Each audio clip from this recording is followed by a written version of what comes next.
Not one penny. Why?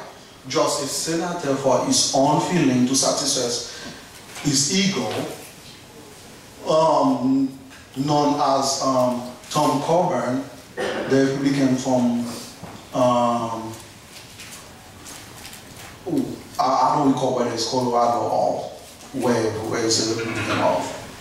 For his own selfishness, he's hold that money. No explanation, just because he can.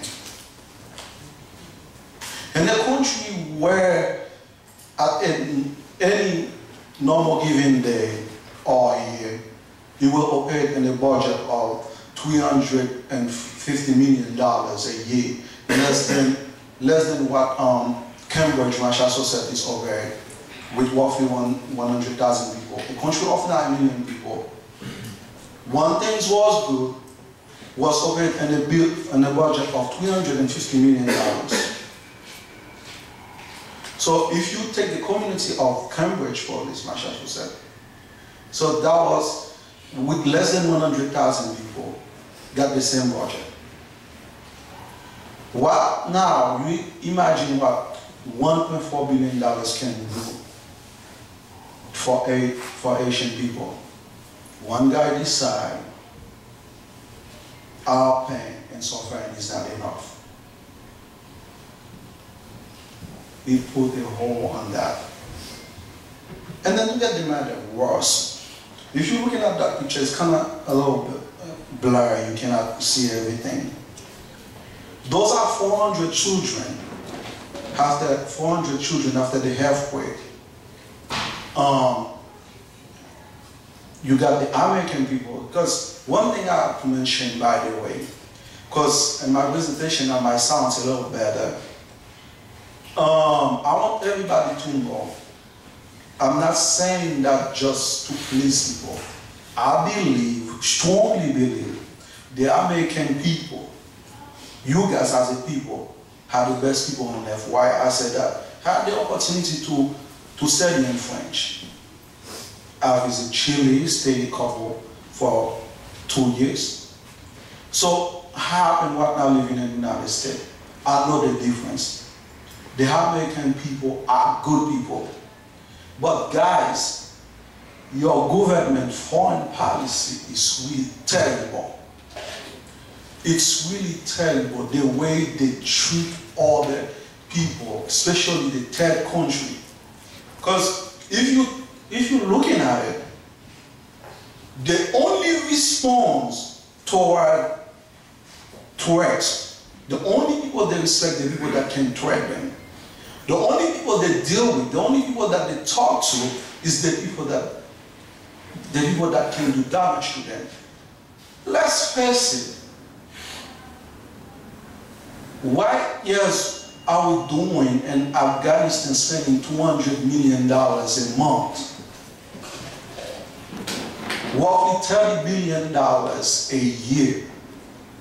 While $2 billion can put world water, electricity, education, and aid. This guy, for a failed underwear attack, changed the whole homeland security. Now, Yemen is in the front of the geography. Few years ago, no one, like almost nobody knows about Yemen. Now, is in front of all the conversation we have in the United States. You're not going to turn your TV, whether in Fox News or CNN or MSNBC, you're not going to couple time Yemen, because a crazy kid with the underwear, whatever you get, and then for a failed attack, you change the whole system. Somali got some attention because they got pirates. We're giving $1 billion to Pakistan. Well, they're giving safe haven for the mastermind of 9/11. This is not an opinion, those are the facts. $1 Both parties know it, Republican know it, Democrat knows it, the press knows it, but they acting like it's not happening. They acting like this is not true.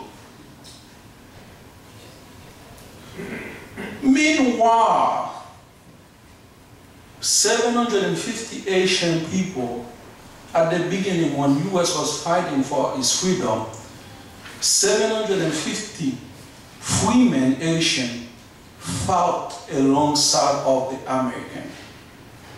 We never got a recognition for that. We support United States and everything that they do. If you ask an Asian kid, Asian girl, boys or anything, their first aspiration is to come in the United States. There is no pro-US country on earth than Haiti. But why? We are the most suffered people from the United States.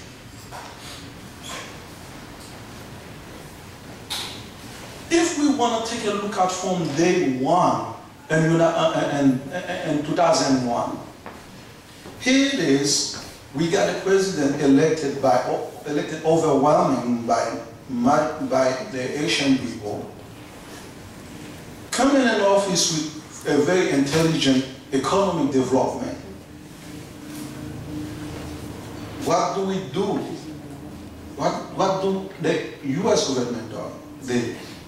From day one, they force every penny and every. The Bush administration saw that guy as a left-wing, dangerous in the Caribbean. So they believe this guy wanted to give them some help to better the life of the Asian people. They said we have to remove it. Guess what? I'm not debating the logic whether he was a good man or a bad man, but he had a plan. They did not give him any chance before he implemented their plan. They never give him any, they did not give him even a penny. In a country where 80% of our budget depend on international aid. So when you call every penny, what do we got? You got the economic crisis where the currency would collapse, the living standard will fall, and then the only thing you get is corruption. This is exactly what happened to Haiti right now. So we got a bunch of guys in a country where roughly 9 million people. The US embassy said it's okay to have 19 people running for presidency. While we got 50 states over here, and then we got more than 300 million people, you only got 2 people running for president. So it's that dangerous game they've been playing with us for too long. And then guess what? Good people, I'm talking about the American people, don't even know what's going on. They don't pay attention. You're too busy in your life to, go to work, come back, taking care of your kids. So you don't know. You don't know what they're doing out there. They don't know. You don't know what they're doing out there. These children right there, right now as we speak, their life can be changed forever. But he go again, only if Congress wants. All of these 400 children already adopted by the American families. They're already in the families. Right now, there is a bill in US Congress to give them citizenship. Now, before we were talking about one senator. We were talking about one senator holding the money. Now we're talking about Democrats who always say they believe in little people who can not help themselves. Now they hold that bill in order to attach it to what, if you pay attention, what they call the Dream Act. Because this bill, everybody, it got overwhelming support, everybody willing to vote for it. So in order to pass the Dream Act, they attached a bill that was not controversial to embarrass the Republican, to say the Republican is not, they not care about Asian offense. So this is the game that playing ever and ever. And then we got those misguided politicians in Haiti with no confidence, sometimes we not even understand the country, who sell off for less what we would get. So it's a dangerous situation. Nobody have the solution. I don't know what would it take to change it. But for once, I believe if United States as the leader of this world take a better approach toward Haiti, I think a lot of things can be done. For lack of time, I believe I'm going to start right now because we're going to have a panel discussion. So I want to say thank you again.